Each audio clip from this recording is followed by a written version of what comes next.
today's video nga, magaganda-gandahan si ate. Tandang-tanda ako pa ng panahon ng tagtuyot. Sobrang nito na ako kung saan pa susuot. Buti yung ugali kong mas pukpok ng pukpok.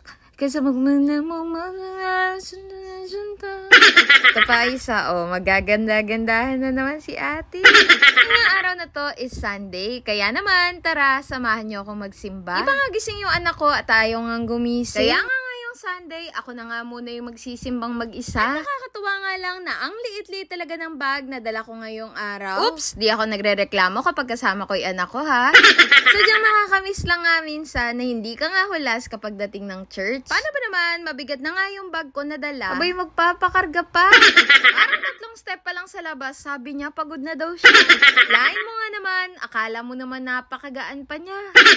Gising ko na nga at tinatawag ko na nga, aba, ayaw talagang magising. Naman, siguro talaga nag-iiba na yung body clock niya. Take note ha, gustong-gusto ko talaga kasama yung anak ko. Kasi sa simbahan namin, meron silang Sunday school. Kung saan nga, tinuturuan sila ng mga stories sa Bible. Kaya naman, kahit nga medyo lakad siya ng lakad sa labas, okay na nga lang din sa mga tao dahil mas gusto nga daw nila may mga nagsisimbang bata. Totoo lang talaga, mahirap talaga dalhin yung mga anak sa simbahan. Kasi nahihiya na ako kasi lakad siya ng lakad sa harap. Kala mo nga namang mayor.